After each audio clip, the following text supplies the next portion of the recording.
어머니 주일날 우리 주신 하나님의 말씀입니다. 같이 공부하겠습니다. 시작.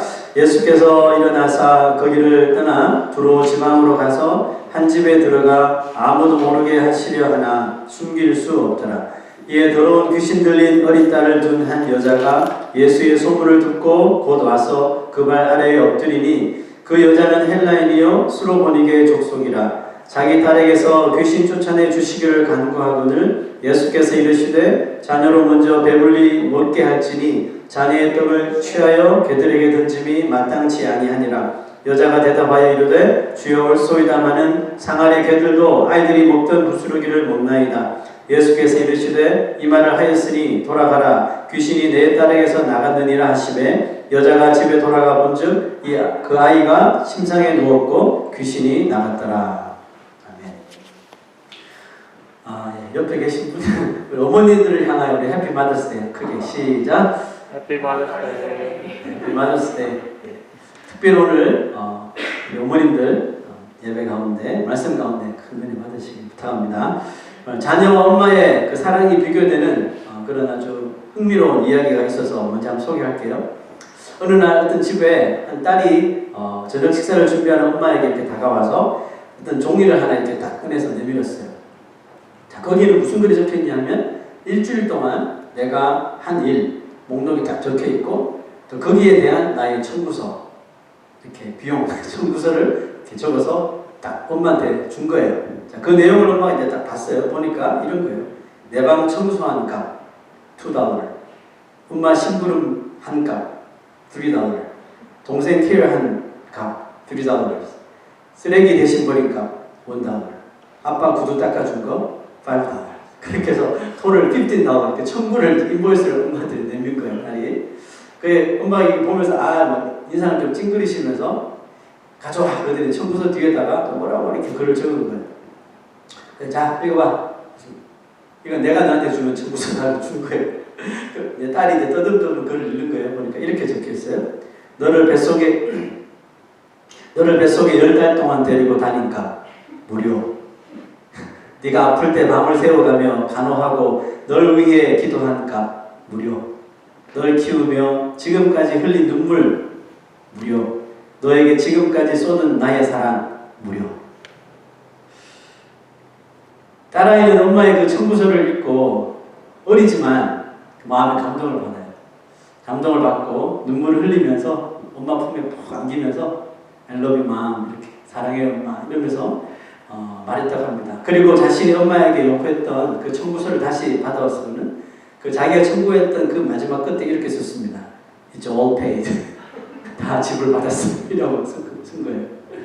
참으로 가슴이 따뜻해지는 그런 이야기라고 생각이 들어요. 같은 가족인데도 자녀가 부모를 생각하는 것하고 또 부모가 특히 엄마가 자녀를 생각하는 것에는 상당한 깊이와 또 이게 차이가 있다고 생각합니다. 그래서 사복음서를 지금 보고 있는데 이 사복음서에는 예수님께서 치료하시는 그 사역 중에 보면 아이가 아파서 예수님께 나오는 장면이 있죠. 근데 아이니까 혼자 오지 못하고 아빠랑 같이 오든지 엄마랑 같이 오든지 이렇게 부모가 아이를 데려오는 장면이 종종 있습니다. 그죠? 근데 그 내용들을 보면 하나같이 사랑하는 그 자녀의 아픔을 위해서 부모들이 자신의 모든 것을 이렇게 희생하는 것을 볼 수가 있습니다. 그렇죠? 자녀도 부모를 사랑하고 부모도 자녀를 사랑합니다. 하지만 어머니의 그 자녀에 대한 사랑에는 자녀들이 미처 깨닫지 못하는 또 자녀들이 상상하지 못하는 그런 희생이 숨어 있다는 것입니다. 저는 오늘 말씀의 제목을 예수님 원도우를 만나시다 이렇게 지어봤어요. 김한 지사님 오늘 설교 제목이 참 재밌다고 말씀하셨는데 끝까지 재밌을지 모르겠어요. 재밌으라고 하는 설교는 아니지만 저도 이 제목을 쓰면서 좀 원색적이지 않은가 이런 생각을 하긴 했어요. 원도우먼은 제가 기억하기로는 미국에서 1984년도에 영화가 나와서 아마 히트를 쳤던 그런 영화로 생각해요. 얼마 전에 재개봉이 되기도 했지만 김비호 씨 말에 따르면 재미가 없었다고 합니다. 자, 이 원더우먼은 아시죠? 초능력을 가진 여자죠. 초능력을 가진 여자면서 그의 능력으로 모든 그 소위 악당들을 다 무찌르고 정의를 이 세상에 지키는 그딴 영화입니다. 제가 오늘 그 원더우먼을 이 신성한 설교의 자리에 등장시킨 이유는 오늘 말씀 속에서 예수님이 만나신 그 여인이 제가 보기에는 좀 원더우먼 같아 보였어요. 물론 이 여인은 그 원더우먼 같은 초능력은 가지지 않았습니다. 하지만 제가 보기에는 그 실제 원더우먼의 가진 능력보다도 더 강력한 그런 보이지 않는 능력을 이 여인이 가진 것 같아서 그 제목을 그렇게 한번 정해봤어요. 영화 속에 보면 이 원더우먼이 모든 이 악조건을 뚫잖아요. 그죠? 모든 악조건을 뚫고 자기의 미션을 성공합니다. 그처럼 오늘 말씀 속에 있는 이 여인은 과연 그 여인에게 닥쳐진 그런 악조건들을 어떻게 뚫어내는지 오늘 말씀을 통해서 함께 참고해 보시기 부탁합니다. 마가는 예수님께 찾아온 이 여인의 그 배경을 먼저 소개를 하는데요. 이렇게 기록합니다. 그 여자는 헬라인이요 수로보닉의 족속이라 자기 딸에게 귀신 쫓아내 주시기를 간구하거늘. 자, 이 여자는 수로보닉의 출신이라고 했습니다. 그 수로보닉에는 영어 성경을 보면 파니시아라고 기록되어 있는데 헬라어로 읽으면 페니키아라고 이렇게 읽을 수 있어요. 페니키아라고 하는 나라인데 어디냐면 이스라엘 가장 북쪽 그 지중해 연안에 있는 이 나라입니다. 그 두로와 시돈이라고 하는 그 지방 근처에 있는 나라인데요. 역사 기록을 한번 살펴보니까 예수님 시대에 이 페니키아는 그 지중해 연안에 있어서 활발한 그 무역을 하면서 모든 면에서 그 내륙에 있었던 이스라엘보다는 훨씬 정말 부강했던 그 나라라고 했습니다. 여러분 그 불사조라고 하는 영어가 뭐죠? 파닉스죠. 그 파닉스라는 이 단어가 어디서 유래됐냐 하면 바로 이 파니시아라는 이 페니키아라는 말에서 유래된 거예요. 그래서 이 유래된 언어로만 봤어도 이 페니키아라고 하는 이 나라가 얼마나 강력한 나라인지 불사조처럼 영원히 죽지 않는 거죠. 그런 별명을 가진 나라이기 때문에 얼마나 강력한 나라였는지 우리가 짐작을 할 수가 있어요. 그뿐만 아니라 이 여자가 헬라인이라고 그랬잖아요. 그 당시는 다 헬라 문화권에 있었습니다. 그리스가 이제 이 나라를 아주 그 전 세계로 주름잡으면서 그러면서 이 헬라인이어서 물론 유대인들에게는 이방인 취급을 받았지만 유대인들에게만 그런 이방인 취급을 받았지 이 헬라인들의 그 삶의 이런 수준이라고 하는 것은 뭐 교육 수준, 문화 수준 뭐 이런 것들을 다 봐서는 도저히 이스라엘이 따라올 수 없는 아주 저마치 이스라엘에 처져 있는 그런 상태였어요. 그러므로 예수님을 찾아왔던 이 여인은 비록 이방인으로 불려졌지만 모든 면에서 아주 수준이 있는 삶을 살았던 사람인 것이 아마 분명합니다. 그런 배경을 가진 곳에서 온 여인이 예수님을 찾아온 것이 뭐예요? 다름 아닌 귀신 들린 자신의 딸 때문에 자신을 이방인이라고 깔보고 조롱하는 이 예수님 유대인들에게 찾아온 거예요. 아무도 그 여인이 사는 이 수로보니게까지 그 예수님의 소문이 퍼진 것 같아요. 그래서 소문만 듣고 예수님을 찾아 나선 거죠. 뭐 요즘처럼 뭐 이렇게 교통이 편리한 건 아니고, 그죠? 그래서 얼마나 예수가 있다더라. 그 예수가 뭐 두로 지방에 왔다더라. 그 소문만 듣고 이제 찾아다닌 거예요. 어딘지는 모르지만. 더군다나 오늘 말씀을 보면 예수님이 일부러 자신의 몸을 숨기셨다고 이렇게 말씀하는데요. 보시죠. 예수께서 일어나 그 길을 떠나 두로 지방으로 가서 한 집에 들어가 아무도 모르게 하시려 하나 숨길 수 없더라. 예수의 소문을 듣고 온 두로 지방을 다 뒤졌을 것이라고 생각이 되는데요. 그래서 고생 끝에 추적해서 드디어 예수님이 머물고 계신 곳을 이 여인이 찾아낸 거예요. 자, 이제 모든 일이 예수님 만나면 모든 일이 다 해결될 것이라고 여겼는데 뜻밖에도 이 여인에게 정말 어려운 장애물이 기다리고 있었던 거예요. 마태는 그 장면을 이렇게 기록했습니다. 가나안 여자 하나가 그 지경에서 나와서 소리 질러 가로되, 왜 가나안 여자라고 했냐면 그 페니키아 그 땅이 전체가 다 가나안 그 땅이었습니다. 그래서 가나안이라고도 부릅니다. 가나안 여자 하나가 그 지경에서 나와서 소리 질러 가로되, 주 다윗의 자손이여 나를 불쌍히 여기소서, 내 딸이 흉악히 귀신 들렸나이다 하되 예수는 한 말씀도 대답지 아니하시니. 자, 이 여인이 먼 길 찾아와서 고생해서 예수를 딱 만났는데 뜻하지 않은 장애물이 생겼어요. 그 첫 번째 장애물. 이 여인이 뚫고 가야 할 첫 번째 장애물이 뭘까요? 바로 무관심이었다는 거죠. 이 여인의 호함치는 소리를 들으신 예수님은 딱 보더니 뭐 아예 대꾸도 하지 않고 그 모른 체하고 그 여인을 피해 버리셨다는 거죠. 예수님의 행동을 지켜본 제자들도 마찬가지 이 여인을 무시하듯이 그냥 피해서 말도 섞지 않고 가버렸어요. 제자들은 아마도 예수님이 유대인이 이방인을 가까이 하는 것이 율법에 어긋난다는 것을 아셨기 때문에 그냥 모른 채 환자 어떤 이유로 왔을지 모르지만 딸을 고쳐달라고 왔었지만 모른 채 하고 떠나갔을 것이다 이렇게 가정하고 이 제자들도 그렇게 같이 행동을 한 거예요. 과연 제자들의 생각대로 예수님이 그 여인을 피하신 그 이유가 그 의도가 그런 것이었을까요? 우리 뒤에 가서 한번 답을 찾아보기로 하고요. 그 당시 예수님의 그 소문은 어떻게 났을까요? 그 나사렛 예수라는 사람이 모든 질병을 다 고친대. 유대인들만 고치는 게 아니라 이방인들도 다 고쳐주신대. 모든 질병을 다 고치신다면 또 너무나도 자상하게 한 사람 한 사람 다 만져주시고 치료해 주신대. 이런 소문이 들은 거예요. 너무나도 자상하시다는 소문과는 달리 이 이방 여인이 만난 예수님은 어땠어요? 너무나도 차갑게 쌀쌀맞게 자신을 싹 무시하면서 피해버리더라는 거죠. 이 모습을 보고 여인이 얼마나 놀랐겠습니까? 그럼에도 불구하고 여인은 더욱더 소리를 높여서 주 다윗의 자손이여 나를 불쌍히 여기소서 내 딸이 흉악히 귀신 들렸나이다 하고 계속 예수님을 따른 거예요. 자, 그 다음 구절 보면 마태가 이렇게 기록했는데요. 제자들이 와서 청하여 말하되 예수님께 이제 부탁하는 거예요. 그 여자가 우리 뒤에서 소리를 지르오니 보내소서. 무슨 뜻이에요? 그 여인이 돌아가지 않고 오히려 더 절실히 소리 지르면서 막 뒤에 와서 소리를 꽥꽥 지르면서 애원을 하니까 시끄러워가지고 너무나도 듣기 거북해서 예수님께 요청할 지경에까지 이르렀다는 거죠. 그러므로 이 여인의 애절함이 얼마나 강했는지 우리가 예상을 할 수 있겠죠.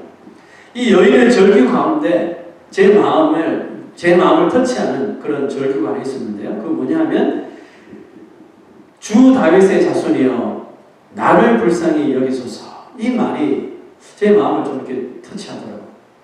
우리가 흔히 내 딸이 귀신이 들렸다면 주여 내 딸을 불쌍히 여겨주시오 이렇게 기도해야 된다는 거죠. 내 아들이 어떤 질병에 걸려서 내 아들을 불쌍히 여기다. 우리가 이렇게 보통 기도할 텐데 귀신 들린 딸을 불쌍히 여기는 것이 아니라 이 이방 여인은 나를 불쌍히 여겨달라고 예수님께 하소연했다는 거죠. 그 뜻은 무슨 뜻일까요? 제 생각이 그래요. 지금 딸이 귀신 들렸잖아요. 그 귀신 들린 딸 정말 이 병을 고치지 못하면 이 딸의 인생은 그냥 끝나는 거잖아요. 그죠? 나이가 얼마나 됐을지 모르지만 그리고 이 딸의 지금 가지고 있는 그 상태를 마치 이것이 자신의 것이냐 같이 여겼다는 것입니다. 나를 불쌍히 여겼다. 이 대목에서 느낄 수 있는 것은 만약에 딜이 잘 되어가지고 딸 대신 자신이 귀신에 들리고 딸은 귀신 들리면서 낫게 된다면 이 엄마는 어떻게 했을까요? 분명히 자기가 귀신이 들리고 말지 딸은 아마 그 귀신에서 해방되게 해달라고 분명히 부탁했을 거예요. 근데 이런 모습은 여러분 우리 주변에도 흔히 목격할 수 있는 풍경 아니에요? 어디서 이런 모습을 볼 수 있을까요? 우리가 집에서 아기가 아프면 엄마는 잠을 잘 못 자죠.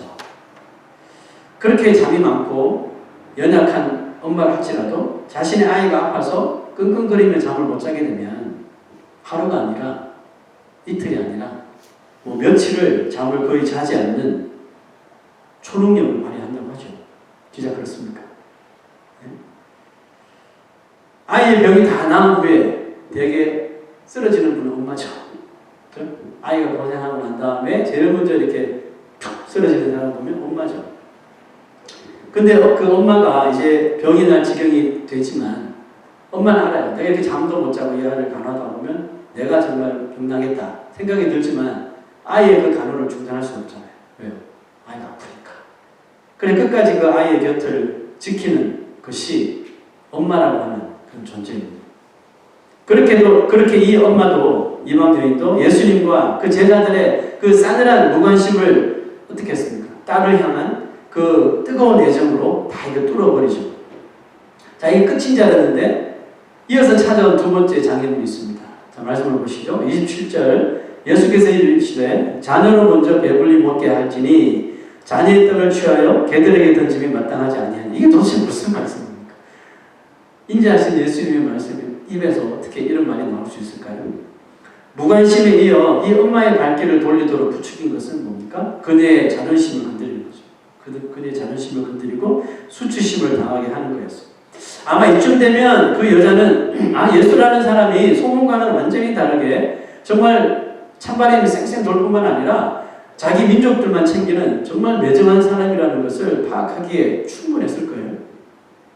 그런데도 불구하고 제가 놀란 것은 뭐냐면 예수님의 입에서 이런 말이 전혀 예상하지 못했던 그런 말이 나왔던 것보다 제가 놀란 것은 그 말을 들었던 이 여인의 입에서 나온 말이었어요. 자, 그 말이 무엇이었습니까? 28절 주여 올소이다마는 상 아래 개들도 아이들이 먹던 부스러기를 먹나이다. 여러분 초반에 제가 말씀드린 대로 이 여인은 어디 출신이라고 해서 헬라인이라고 했죠. 사실 헬라인들은 자신들이 그 당시 지구상에서 가장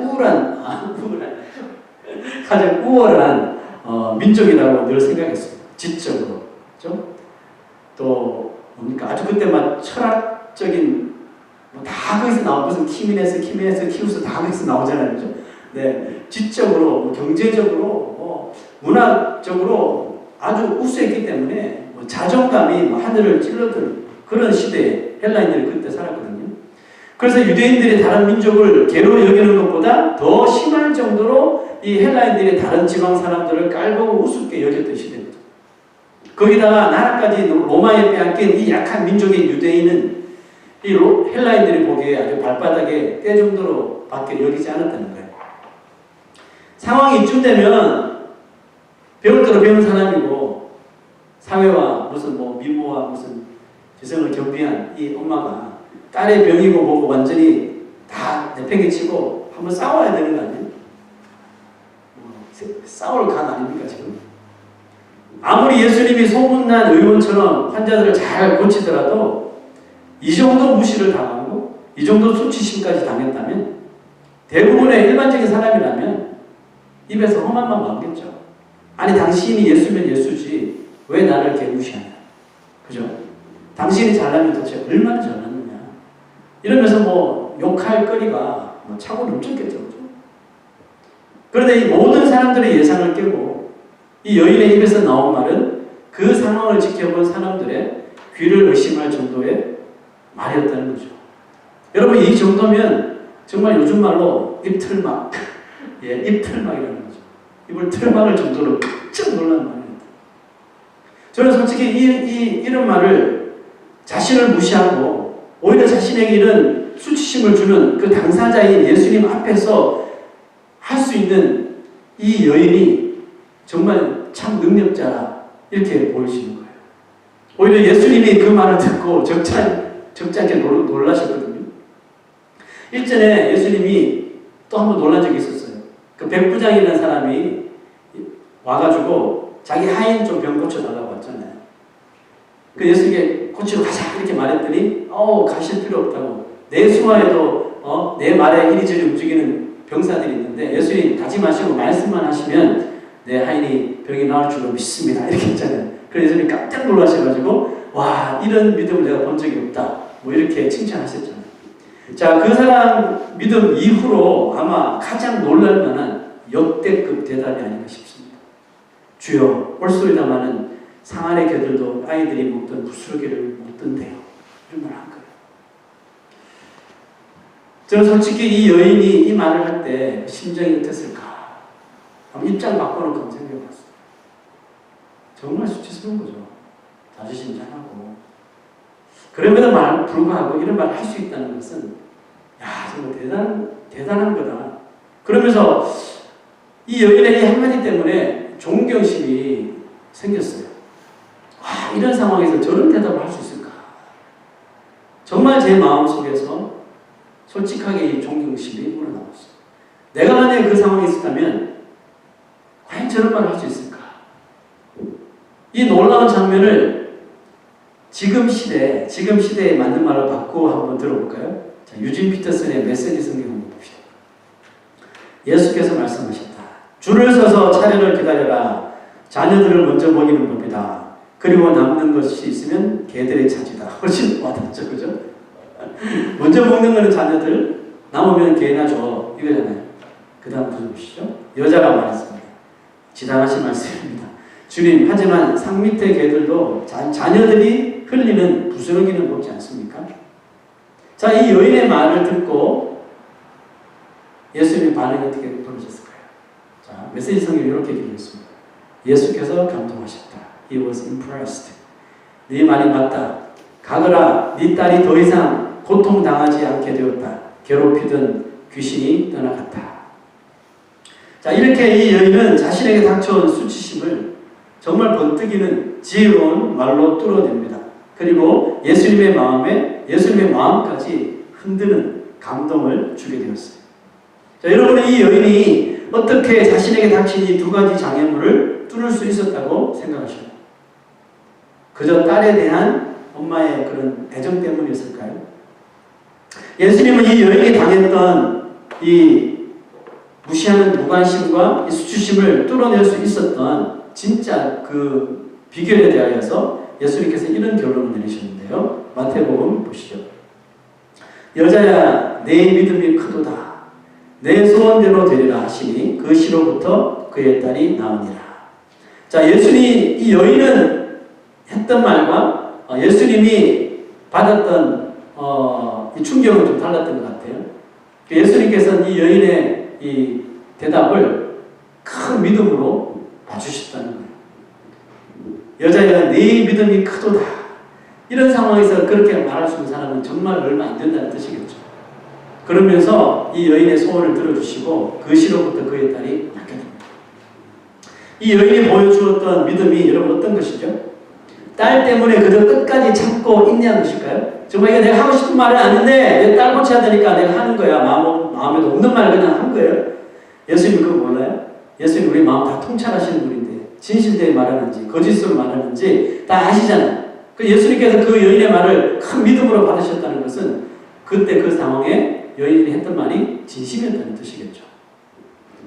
자, 물론 이 여인이 자신의 딸의 병을 고치기 위해 인내했다는 것은 그것을 절대로 배제할 수는 없어요. 하지만 그러나 예수님은 처음부터 그 이방 여인을 이방인이기 때문에 무시하고 수치심을 주셨던 게 아니에요. 제자들의 생각대로 그렇게 하셨던 게 아니에요.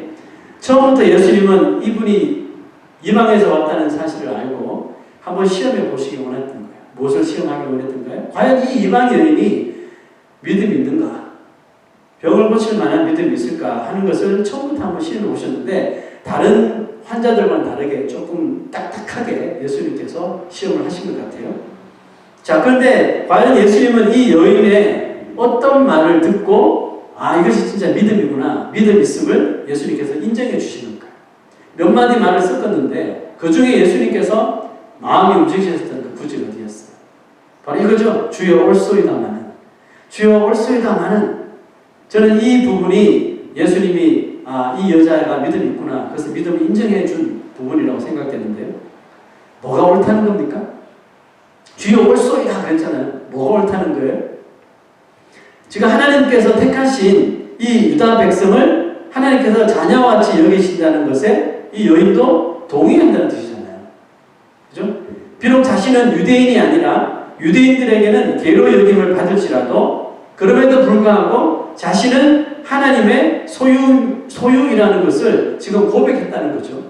자신이 하나님의 소유임을 물론 하나님의 정말 아들처럼 여기는 자녀처럼 여기는 유대인은 아니지만 내가 하나님을 믿는다면 나도 하나님의 소유임을 나는 믿습니다 라고 고백했다는 거예요.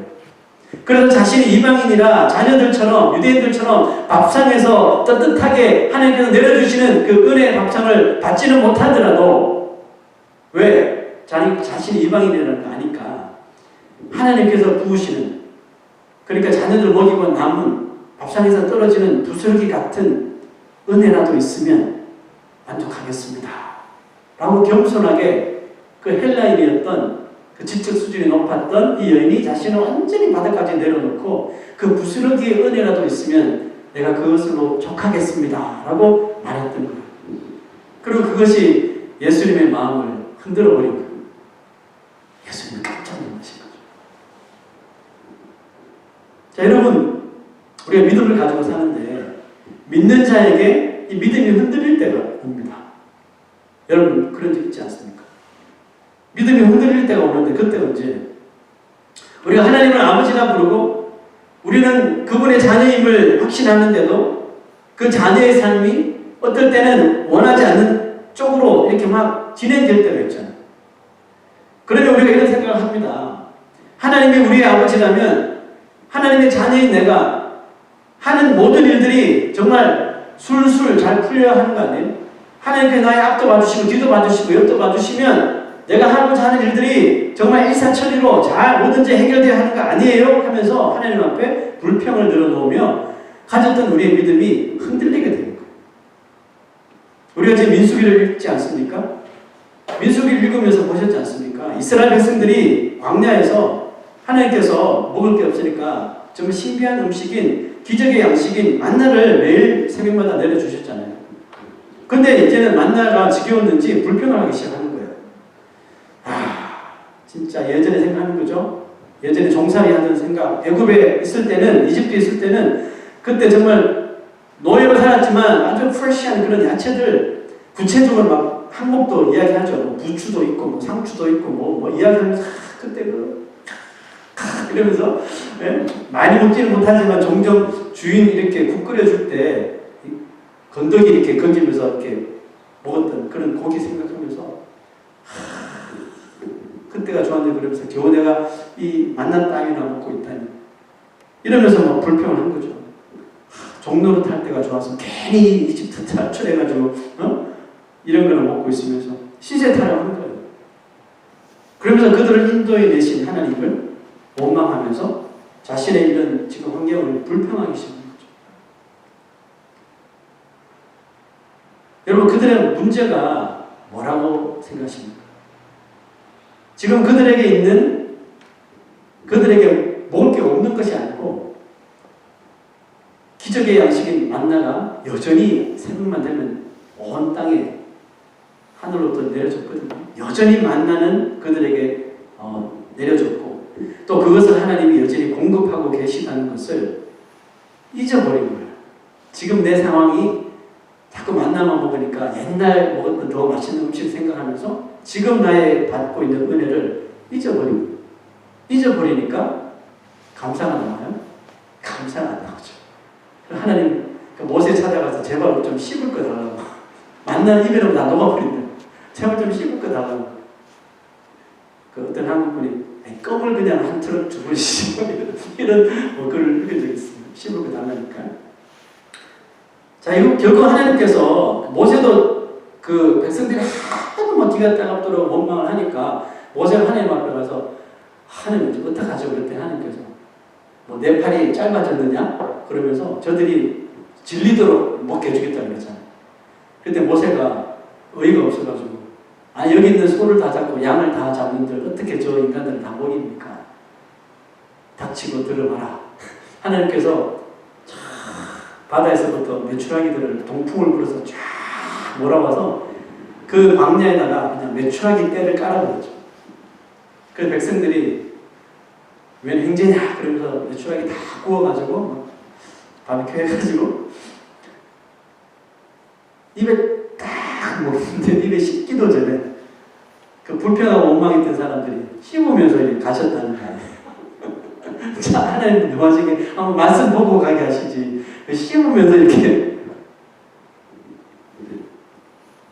만약 이방 여인이 예수님의 그 말을 듣고 자존심 너무 상해서 내가 왜 여기서 이런 말을 들어야 하냐고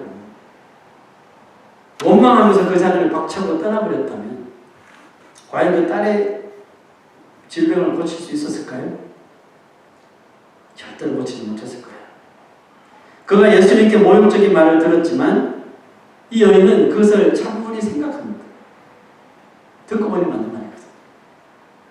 차분히 생각하면서 오히려 예수님의 마음을 흔들어버리는, 오히려 예수님의 마음을 흡족하게 할 뿐만 아니라 예수님 마음에 감동을 주는 그런 말을 만들어낸 것이 바로 그 여인의 능력이었다는 것이고, 그 능력이 바로 어디서부터 나왔어요? 하나님의 주권을 인정하는 그 믿음에서부터 나왔다는 사실입니다. 어떻습니까? 이 여인 정말 원동원 같지 않습니까?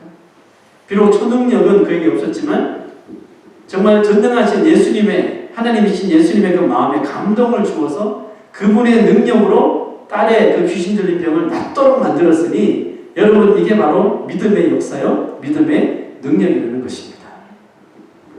세상이 여러분을 어떻게 대하든지 신경 쓸 필요가 없다는 뜻이에요. 여러분, 이 시대 우리가 예수 제대로 믿으려면 얼마나 고달픈 세상에 우리가 살고 있습니까? 교회가 욕을 당하고 신자들이 신자 이름만 내면 기독교라 그러고 목사라 그러고 끔찍한 이 네티즌들의 댓글들이 나오잖아요. 목사가 또 이렇게 성추행했다 글 나오면 기사가 뜨면 그 밑에 답을 한번 읽기 싫은데도 사람들이 어떻게 생각하면 보면 정말 입에 담지 못할 정말 그 수치심을 막 느끼게 만드는 그런 말들이 막 쏟아져요. 여러분, 우리가 예수 그리스도를 믿는 그런 믿음으로 정말 이 죄가 관영한 이 세상에 살아갈 때 세상이 우리를 어떻게 하겠습니까? 가만둘까요? 우리가 제대로 믿는 모습만 보인다면 우리에게 수치심을 드러내게 하고 정말 우리를 왕따시킬 거고 정말 우리를 정말 싸늘하게 무관심을 줄 것이고, 여러분, 이런 상황을 우리가 만날 때 오늘 이 이방 여인이 한 것처럼 신경 쓰지 말아요. 거기에 흥분해서 반응할 필요도 없어요. 그 댓글 보니까 어떤 크리스찬이 밑에다 대고 막 싸우더라고요. 다 그런 거 아니에요. 그러면서 그럴 필요 없어요, 여러분. 오늘 이방 여인의 지혜를 못 받으시면 돼요. 신경 쓸 필요 없어요. 우리가 하나님의 자녀고 하나님은 우리의 주인이시고 영원하신 우리의 아버지이심을 믿는다면 오히려 이 이방 여인처럼 태어내 버리십시오. 주여 올소이다마는 이렇게 해버리시라는 거죠. 그러므로 시편 기자처럼 내 입에 파수꾼을 세우시고 내 입에 문을 지켜달라고 내 입에서 험한 말 나와서 오히려 하나님의 영광을 가리우지 않도록 지혜를 달라고 기도하시는 거죠. 오늘 모세에게 말씀하신 것처럼 하나님의 손은 여전히 짧아지지 않았습니다. 아멘이죠? 그럼요.